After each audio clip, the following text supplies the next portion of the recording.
Obrigado, Senhor, pela oportunidade e privilégio que temos nesta noite de aquietar o nosso coração,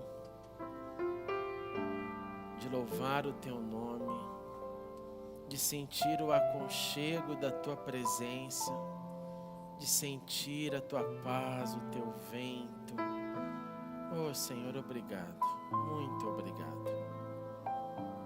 Eu te agradeço, Senhor, por toda a caminhada que na Tua presença muitos têm experimentado, Senhor, ao redor do globo, uma caminhada de fé, uma caminhada seguindo a Jesus, quem fez tudo o que fez por nós.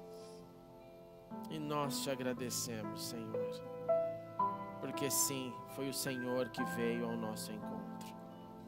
Receba, Senhor, o nosso louvor, a nossa adoração e continue conosco neste culto. E que seja a nossa atitude, uma atitude de honra ao nome daquele que tem nos dado a liberdade para louvarmos o Seu nome. Receba, Senhor, a nossa poesia, os nossos cânticos, as nossas confissões de fé. Receba as ansiedades daqueles que hoje estão cheios dela. E fale com todos nós, ainda mais, em nome de Jesus. Amém e amém. Paz a todos, boa noite, meus irmãos, bom estarmos aqui de volta. Quero convidar você a abrir sua Bíblia na carta de Paulo aos Filipenses, capítulo 4. Filipenses 4, nós vamos ler do verso 4 ao verso 9.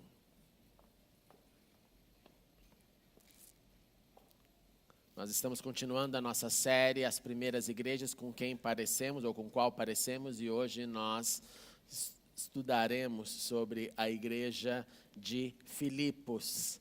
Lembrando que esta série está online no nosso canal, você pode assistir, você perceba que hoje é a parte 14 já, então nós temos já um grande acervo de mensagens que vão ficar aí na posteridade para estudarmos, aprendermos e revermos tudo isso que temos aprendido e meditado nesse mês de janeiro e fevereiro. A semana que vem será o encerramento dessa série, que muito me acrescentou. Confesso para vocês que muito acrescentou na minha vida, foi resultado de muito estudo, resultado de uma viagem que eu fiz o ano passado, em maio, resultado de muitas horas com livros e oração e livros, e livros e oração e livros, e assim a gente vai construindo essas coisas, né? Filipenses 4, 4 e 9 diz assim: alegrem-se sempre no Senhor. Novamente direi, alegrem-se. Seja a amabilidade de vocês conhecida por todos, perto está o Senhor. Não andem ansiosos por coisa alguma, mas em tudo, pela oração e súplicas, e com ação de graças apresentem seus pedidos a Deus. E a paz de Deus, que excede todo entendimento, guardará os seus corações e as suas mentes em Cristo Jesus. Finalmente, irmãos, tudo o que for verdadeiro, tudo o que for nobre, tudo o que for correto, tudo o que for puro, tudo o que for amável, tudo o que for de boa fama, se houver algo de excelente ou digno de louvor, pensem nestas coisas. Tudo o que vocês aprenderam, receberam, ouviram e viram em mim, ponham em prática, e o Deus da paz estará com vocês. Oremos uma vez mais. Continue conosco, Senhor, e agora abre o nosso entendimento. Nossa condição de ouvir, aprender, anotar e crescer na nossa fé, Senhor. Então, continue com os nossos corações em Tuas mãos e fale conosco, em nome de Cristo Jesus. Amém e amém. A cidade de Filipos tem esse nome em homenagem a Filipe II, que foi o pai de Alexandre o Grande, que em um momento histórico entrou e ficou guardado na posteridade através do nome que essa cidade ganha, Filipos. Na época de Paulo, ela era uma cidade, uma colônia romana. Para você ter uma ideia, se você vivesse em Filipos, era como se você vivesse em Roma. Você tinha o mesmo status dos cidadãos que tinham em Roma. lá eles também gostavam de falar latim, lá eles também se vestiam como os romanos. Era como tivesse um braço estendido de Roma ali em Filipos, ali na Grécia. Muitos militares gostavam de se aposentar nessa cidade porque eles ganhavam terras e tinham um objetivo. Primeiro, honrar os militares que serviram a sua vida ao Império Romano, mas quando eles ganhavam um território em Filipos, era para, de uma certa forma, manter a presença militar, mesmo de um aposentado, olhando, ou meio que de vigia, ou mesmo colocando um moral na cidade. Então, muitos gostavam e queriam ter o seu pagamento do Império em terra e terra em Filipos. Essa cidade era uma cidade rica, uma cidade que prosperou grandemente. Como você tinha esse dinheiro entrando, essas terras sendo dadas, você tinha um grande número de pessoas também flutuando ali, fazendo comércio nessa cidade. E era uma cidade que não havia muitos judeus, como em outras que nós vimos. Para você ter uma ideia, nenhuma sinagoga foi encontrada nessa cidade, nas ruínas dela. E um belo momento, Paulo e seus amigos, Paulo, Silas, Timóteo e Lucas, estavam na sua viagem missionária e eles não tinham intenção nenhuma de passar na região de Filipos, na região da Macedônia, ou na primeira localização de pregação do Evangelho, no que nós chamamos hoje de Europa. Filipos, então, está hoje situada em território grego. E quando eles estavam lá, indo para cá, indo para lá, eles oravam e Deus os dirigia. Ora, eles entendiam que era para ir para um lugar ou outro, mas é importante notar que, durante essa viagem, a Bíblia nos diz que o Espírito de Deus impediu eles de irem para alguns lugares. Por exemplo, eles queriam ir para uma região da Ásia e o Espírito de Deus falou, não, vocês não vão para aí não. A Bíblia não nos fala como o Espírito de Deus falou isso para eles, mas diz que o Espírito de Jesus os impediu. Então imagina, você sai para o campo missionário, você tem uma rota, você está viajando de região para região, e você tinha um alvo numa certa cidade. De repente vem aquela sensação, não é para ir para lá. O que você faz nessa hora? Você para tudo. Você para tudo e fica esperando. Ok, se não é para ir para lá, para onde é para ir? E nesse momento, Paulo então tem uma visão. E a visão chega um homem da Macedônia, dessa região, e aparece nessa visão em pé e suplica a Paulo, passe na Macedônia e ajude-nos. Só isso. Foi um grito de socorro que entrou nessa visão e que comunicou Paulo uma direção que, como disse, não estava no roteiro da viagem. O que Paulo faz? Paulo imediatamente decide partir para a Macedônia. E ele conclui então que Deus tinha chamado ele com seus amigos para ir pregar o Evangelho lá. Então ele parte de Troade, onde ele estava, e ele vai até a cidade portuária de Neápolis. E na cidade de Neápolis, ele vai então a pé, usando uma via chamada Via Egnácia. E chega nessa via, que era uma importante via, uma rota, até a cidade de Filipos. Em julho nós iremos na Via Egnácia. E lá ele fica, então, vários dias. E aí a primeira pergunta de Paulo, o primeiro método de Paulo, quando ele chegava numa cidade, você vai se lembrar que ele sempre ia nas sinagogas. Era o primeiro ponto de contato com a população. Geralmente ele começava na sinagoga, dava algum pano na sinagoga, ele ia para a cidade e estendia então dos judeus para os gentios. E só que, como eu disse, não havia sinagoga em Filipos. Então Paulo pergunta, aonde o pessoal aqui ora? Porque apesar de não ter sinagoga, não significava que não tinha a presença judaica, nem a presença de gente que temia ao Deus de Abraão, Isaque e Jacó. E ele descobre que tinha um pessoal que orava e que o lugar eleito para a oração era beira-rio na cidade de Filipos.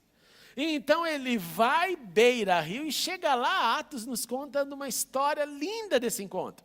Lá as mulheres, olha que interessante, as mulheres se reuniam no sábado para orar.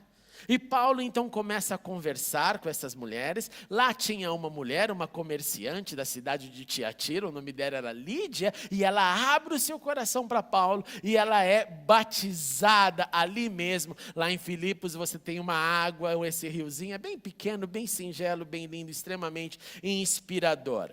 E essa mulher, então, depois de ter recebido essa mensagem, essas boas notícias, ela com os da sua casa são batizados, e ela olha para Paulo e diz o seguinte: bom, Paulo, já que você me batizou, já que você falou sua mensagem e eu acreditei, eu peço que você, se você me considera uma crente no Senhor, que você fique em minha casa. Eu acho tão engraçada a fala dessa mulher. É como se você conhecesse alguém e aquela amizade acontecesse na hora. Bom, você acha que eu sou gente do bem? Você poderia ficar na minha casa? E Paulo aceita.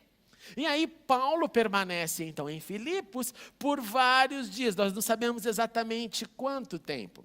Mas ele continua a ir beira-rio pregar, ele continua a falar, e muitas pessoas começam a ouvir e a receber.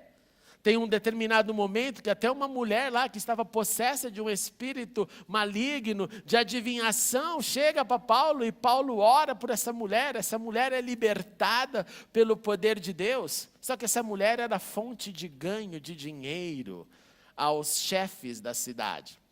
Era uma mulher que fazia, era como se fosse uma cigana, que o povo olhava até ela, recebia adivinhação, pagava, mas tinha os senhores dela que recebiam esse dinheiro. Chocante, né? É o cafetão da revelação. É o cafetão da revelação. Ela revela, pega o dinheiro pega. Quando então Paulo ora por essa mulher fica liberta lá na cidade, o pessoal fica doido. Pô, cadê minha fonte de dinheiro agora? E o resultado disso é que eles vão até os magistrados e denunciam Paulo e Silas. Então a Bíblia nos mostra que esses dois eram os que estavam ali encabeçando a missão. E aí, Paulo e Silas são julgados, Paulo e Silas são declarados como prisioneiros, Paulo e Silas perdem as suas roupas e, pelados, são torturados. Pergunto para você, o que você faria numa hora dessa? Você estava fazendo a sua viagem missionária, vem Deus ali uma revelação e fala para você: não sai daqui, vai para colar. Você vai para colar, chega lá, começa a acontecer um momento maravilhoso, salvação acontece, a mulher chega, está tudo dando certo, a outra liberta desses espíritos, e de repente você se vê pelado, torturado, preso, com o pé preso, amarrado num tronco, numa cadeia. Isso está tudo na sua Bíblia. O que você faria? 1 minuto. Fala para quem está do seu lado. O que você faria? Seja sincero. Encarne o negócio aí. Pelado, torturado, com os pés presos no tronco. O que você faria? Bom vê-lo, irmão Erces. Que o Senhor o restaure mais e mais. E aí? Agora você que ouviu, denuncia o que ele falou. Ele falou: nossa, É terrível você imaginar o que você faria. Bom, a Bíblia nos diz que por volta da meia-noite, Paulo e Silas começam a orar e a cantar. E que todo mundo que está preso ouve o que eles estão fazendo. Alguém aqui por acaso falou: eu louvaria e cantaria ao Senhor? Que nada, você já falaria: eu vou entrar no grupo contra a ditadura. Eu vou pedir ali todo aquilo que eu perdi, começaria as nossas militâncias de conspiração e assim por diante. E eles louvavam, e eles cantavam, e outros presos ouviam. Vem um terremoto violento, abala os alicerces dessa prisão, eles são soltos, as portas se abrem. Nessa hora o carcereiro se desespera, porque ele sabia que se tivessem saído ali da prisão aqueles que ele guardava, ele seria morto. Então ele pega uma espada para se suicidar. E nessa hora Paulo grita: não faça isso, nós estamos todos aqui. Ninguém fugiu. E o carcereiro desesperado lá em Filipos vai até ele, se prostra e faz uma pergunta linda: senhores, o que eu devo fazer para ser salvo? Porque não é desse mundo alguém que fica livre da cadeia e não foge. Alguém que vê isso acontecer e entende que tem que ficar, é só realmente na dimensão do Altíssimo. E Paulo olha para ele e diz: creia no Senhor Jesus e será salvo tu e a tua casa. O carcereiro então os leva para a casa deles, dá comida para eles, todo mundo se alegra, todo mundo fica feliz, e todos eles foram batizados. Olha que chocante. E quando amanhece, então, os magistrados resolvem, olha, já está bom o castigo que nós demos para esses perturbadores da paz, mande alguém lá dizer que eles podem sair da prisão. Aí Paulo pega, tira o passaporte do bolso e fala assim, negócio seguinte, eu sou italiano, meu.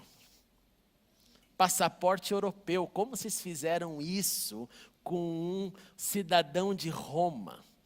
Eles ficam desesperados e Paulo fala o seguinte, manda eles vir aqui falar com a gente agora. Por quê? Porque eles tinham infringido a lei, torturando, sem um juízo exato, cidadãos de Roma. Os magistrados vão até ele, pedem desculpa pelo que fizeram e pedem para ele, por favor, sai dessa cidade. E aí Paulo e Silas saem da cidade e vai para onde que você acha? Vai para a casa da Lídia.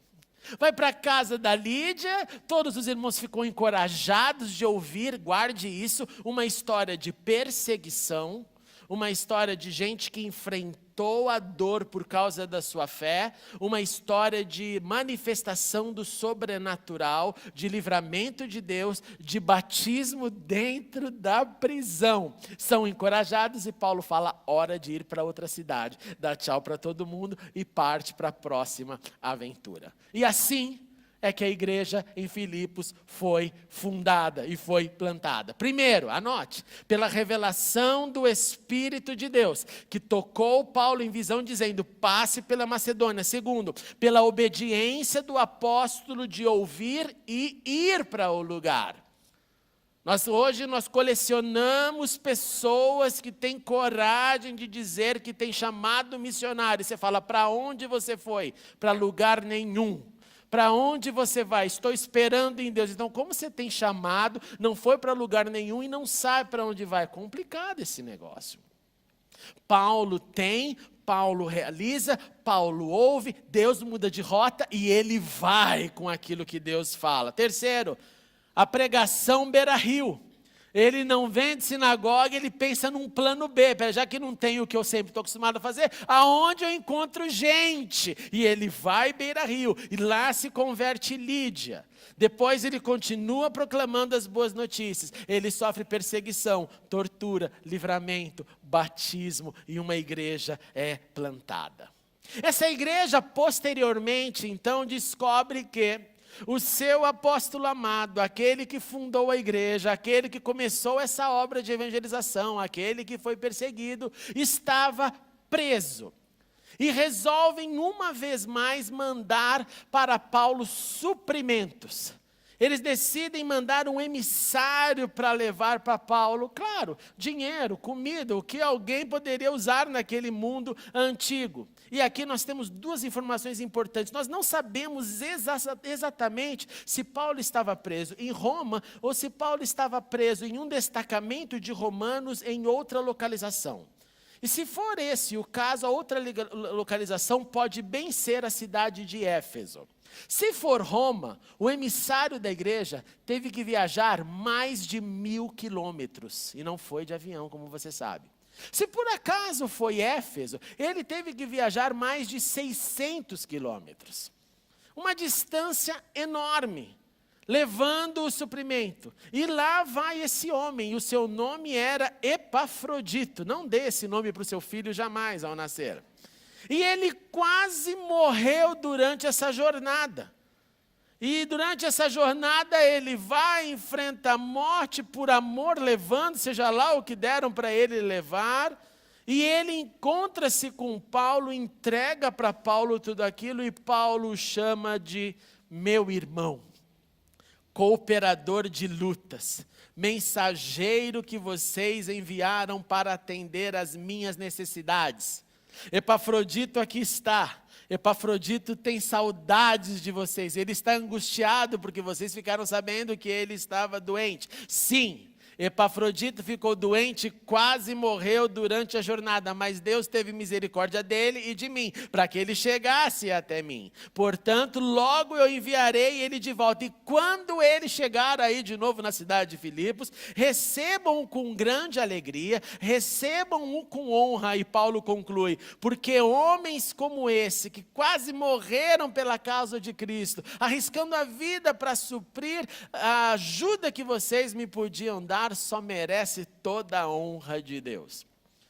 Então, a carta aos Filipenses, a igreja em Filipos, é uma carta primariamente de gratidão pelo esforço que a igreja fez, fazendo este homem viajar essas centenas de quilômetros para levar para o apóstolo que estava preso e que precisava de recursos. É uma carta de gratidão porque o povo pensou fora das suas fronteiras. Você já ouviu aquela frase, longe dos olhos, longe do coração? Essa frase pode ser tudo menos cristã. Ela pode ser o motivo pelo qual um casal fala, a gente estava muito distante, então a gente separou o namoro, não deu certo, porque muito distante, não dá para viajar. Mas no cristianismo não. No cristianismo é longe dos olhos, perto do coração. E essa igreja nos mostra isso. Então Paulo está agradecendo ao povo. E Paulo aproveita nessa carta de gratidão para dar mais instruções, para dar mais encorajamento por tudo aquilo que a igreja sofria. E no momento que Paulo escreve isso, o que Paulo havia passado, como mencionei, da tortura e da prisão, agora os membros lá da igreja de Filipos estavam enfrentando o mesmo cenário. E aí você vê Paulo no capítulo 1, verso 27, dizendo o seguinte: pessoal, igreja, não importa o que aconteça com vocês, não importa o tamanho da perseguição, exerça a cidadania de vocês de maneira digna do Evangelho de Cristo. Sejam cristãos e sejam cidadãos que representem esse cristianismo na vida da cidade. Que a cidade note a diferença.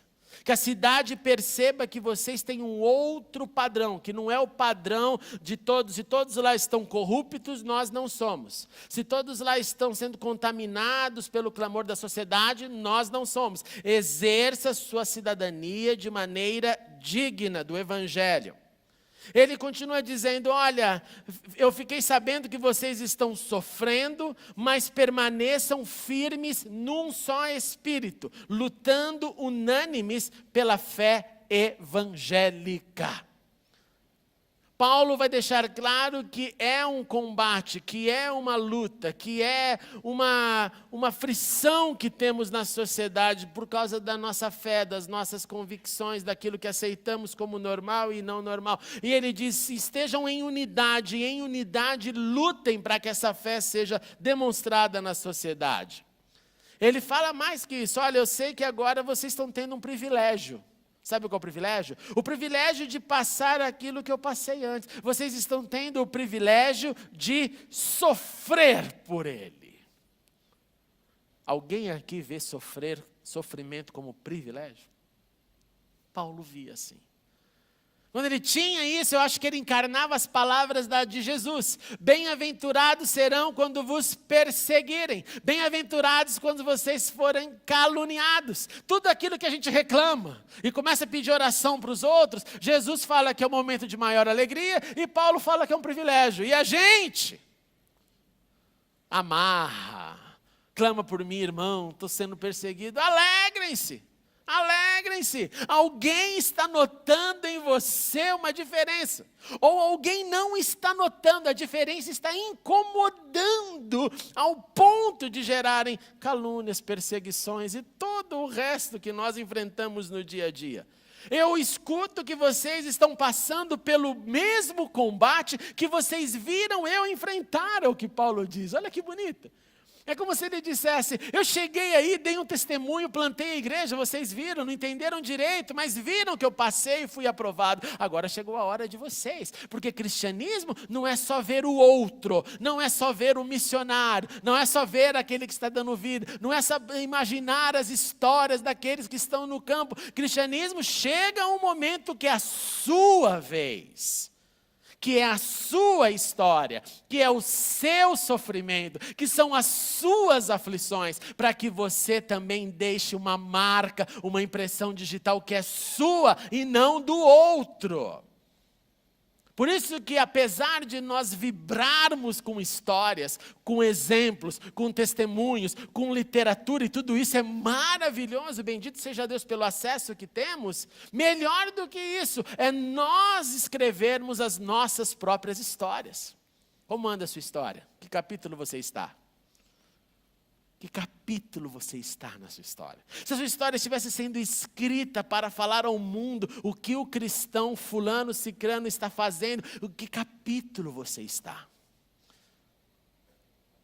Paulo então mostra sua gratidão, Paulo dá o seu encorajamento, Paulo deixa claro que isso é o que se espera de uma vida com Deus, enfrentar e vencer. E aí Paulo diz, olha, vocês renovaram o interesse de vocês por mim. Eu tenho tudo o que eu preciso. Mas Paulo não perde a chance, mesmo quando agradece, de mostrar um caminho mais elevado. Ele diz, eu sei o que é passar necessidade. Eu sei o que é ter fartura. Eu aprendi o segredo de viver contente em toda e qualquer situação. Meus irmãos, qual é o segredo de viver contente em toda e qualquer situação? Dá um livro isso, né, de autoajuda. O segredo de viver contente. Qual é o segredo de viver contente em toda situação? Para Paulo, o segredo de viver contente em toda essa situação, e ele elabora ainda mais, seja com a barriga cheia ou seja com fome, tendo bastante ou passando necessidade, o segredo de viver contente em toda e qualquer situação é a consciência de que ele pode tudo naquele que o fortalece. E isso inclui passar fome, passar sofrimento, ser caluniado, passar todo o sofrimento. Ele pode tudo. Então, quando você começar a enfrentar a vida e perceber que parece que não está de acordo como você gostaria, lembra que isso está incluso no tudo posso naquele que me fortalece. Tudo posso que me fortalece não significa o Senhor vai dar plena vitória, vai ser não, você vai passar por esse vale e você também vai conseguir passar por esse vale, porque está incluso no tudo os vales da sombra da morte. Porque está incluso no tudo os momentos que nada enxergamos. Porque está incluso no tudo quando não entendemos nada e queremos matar um por um. Tudo está lá incluso. E Paulo deixa claro, eu posso então passar todas as coisas, Ele que me fortalece. Mas Paulo está com o coração tocado pela igreja de Filipos. Vocês me ajudaram várias vezes. Vocês entenderam e sabem o que é dar. Vocês me ajudaram quando eu estava em Tessalônica, vocês me mandaram ajuda. E Paulo é criterioso. Ele menciona ainda às vezes, não foi só uma vez. Vocês me ajudaram 2 vezes. Olha, eu não preciso desses créditos, ele diz, mas obrigado porque eu recebi tudo. Eu tenho mais que suficiente, eu estou amplamente suprido agora que eu recebi de Epafrodito os donativos que vocês mandaram. Ele é uma oferta suave, um sacrifício aceitável e agradável a Deus. Paulo na sua carta está dizendo então, igreja de Filipos, well done. Igreja de Filipos, parabéns. Igreja de Filipos, vocês demonstraram que vocês olham para o além fronteiras. Vocês mostraram que vocês se preocupam com a ordem de Jesus, que era para ir por toda a terra, que era para pregar o evangelho a toda criatura. E quem prega precisa viver. E quem prega precisa ter os recursos para isso realizar. Paulo está dizendo, tem gente que se preocupa verdadeiramente com o reino de Deus. Nessa manhã eu recebi algumas fotos do sertão, onde nós temos o nosso missionário, pastor Marcos Chagas e família. E ele mandou a foto do novo salão de reuniões que eles têm, tudo bonitinho, as cadeiras, o telão. Recebeu, Sara?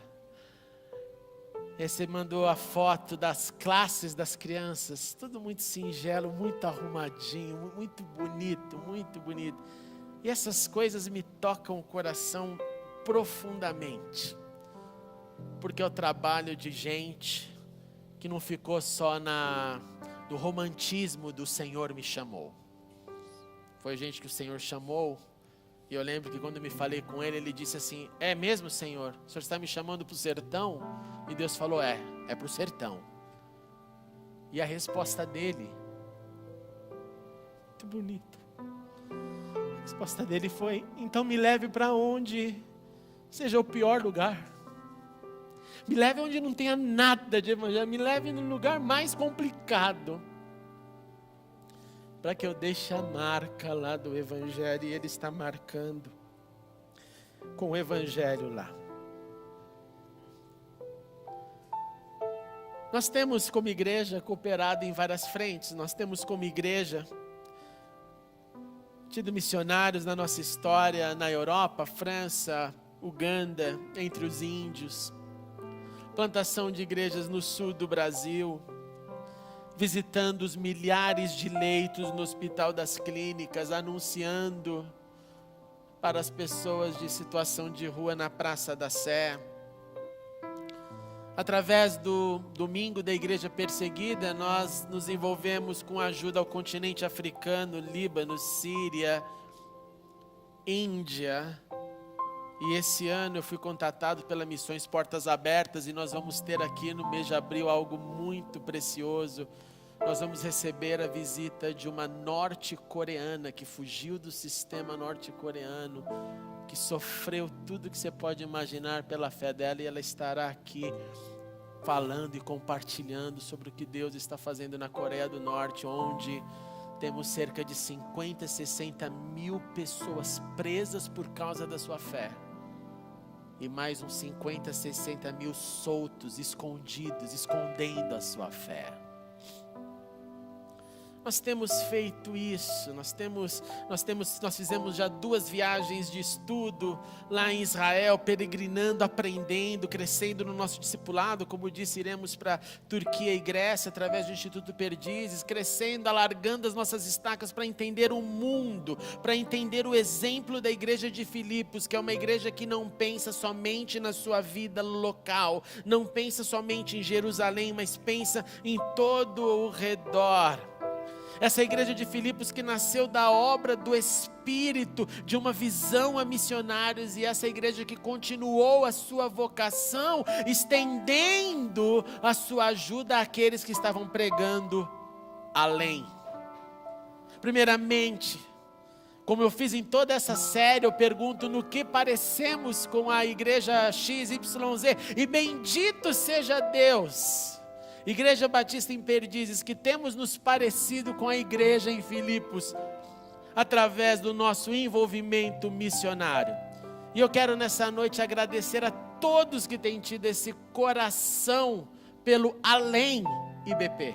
Quero agradecer e parabenizar a Sara, nossa irmã que cuida do nosso departamento de missões, e os outros que junto com você te ajudam, Sara, pelo seu amor, pelo seu cuidado, pelo seu socorro, por cuidar daquela loja, que tudo que nós compramos lá naquela lojinha vai 100% para missões. Nós temos sim sido como Filipos, mas tem muito mais para fazer.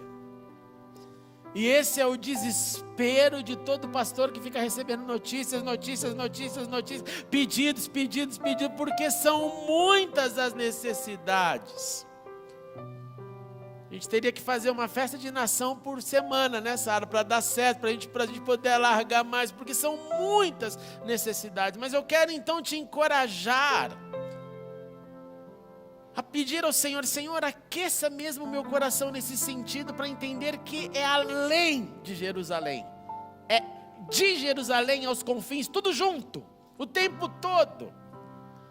E se os nossos bolsos se converterem ainda mais, porque o bolso ele é às vezes convertido 100%, 90%, 80%, 70%, cada um tem um bolso convertido da forma que abriu o seu coração para deixá-lo ser convertido.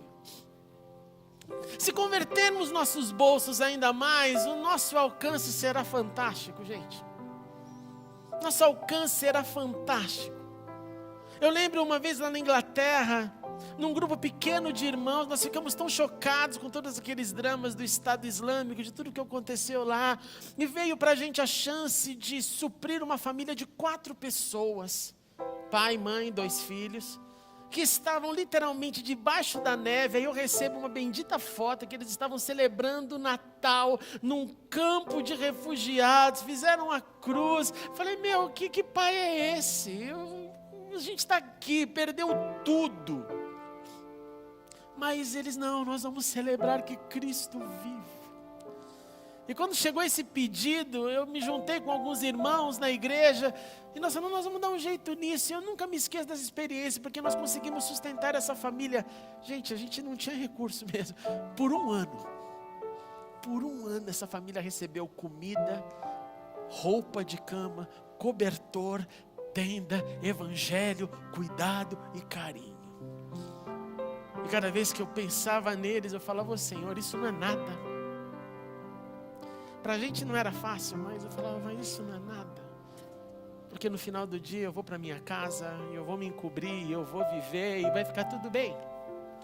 Então tem uma infinidade de gente necessitada. Tem uma infinidade de projetos. Tem uma infinidade de coisas que nós precisamos fazer. E que nós faremos à medida que o Senhor for colocando mais essas fagulhas de fogo no nosso coração, para nos unirmos, para a gente se preocupar com os que estão longe dos olhos, mas perto e dentro do nosso coração, porque essa foi a mensagem de Jesus. Mensagem de que o reino então seria e será proclamado a todos, e então virá o fim. Em nome de Jesus, eu concluo com as palavras de Paulo, que escreveu essa carta para os filipenses na prisão, de dentro da prisão. Ele teve forças para dizer, alegrem-se sempre no Senhor. Novamente eu direi, alegrem-se. Independente da circunstância, alegrem-se. Seja a amabilidade de vocês conhecida por todos, perto está o Senhor. Não andem ansiosos por coisa alguma, mas em tudo pela oração, súplicas com ações de graças, apresentem seus pedidos a Deus, e a paz de Deus, que excede todo entendimento, guardará os seus corações e as suas mentes em Cristo Jesus. Direto da prisão ele nos fala, finalmente, irmãos, tudo que for verdadeiro, nobre, correto, puro, amável, boa fama, se houver algo excelente, digno de louvor, pensem nestas coisas. Não perca tempo com aquilo que não acrescenta.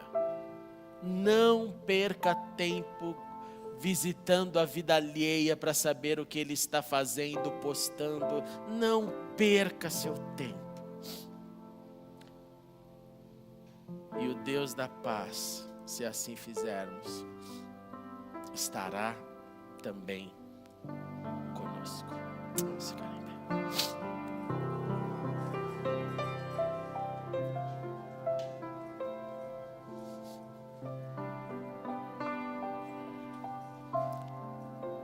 Pai, é incrível imaginar essa cena, esse encontro de Epafrodito com Paulo.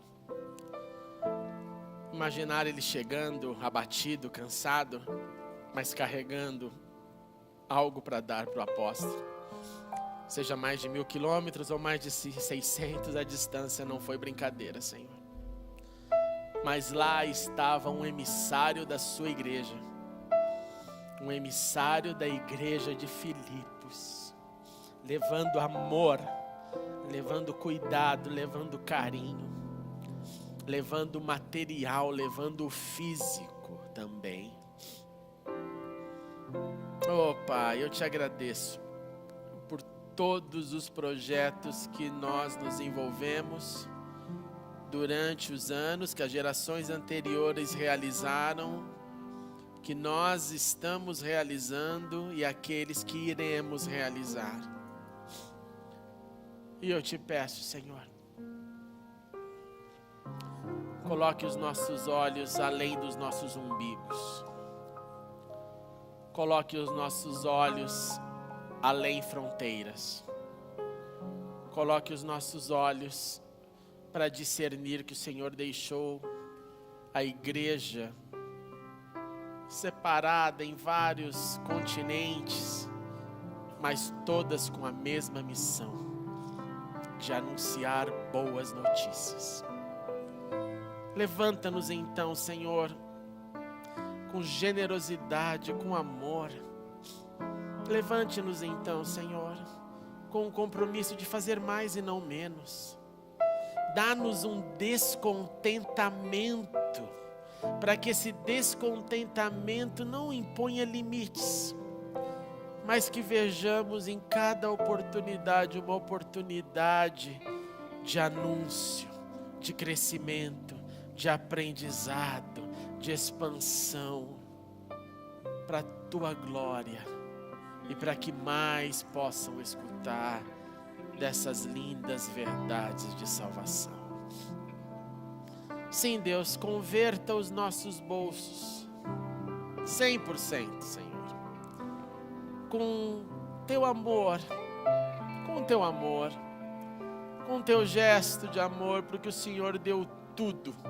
O Senhor deu a vida, e ninguém tem maior amor do que aquele que dá a sua vida em favor dos seus amigos.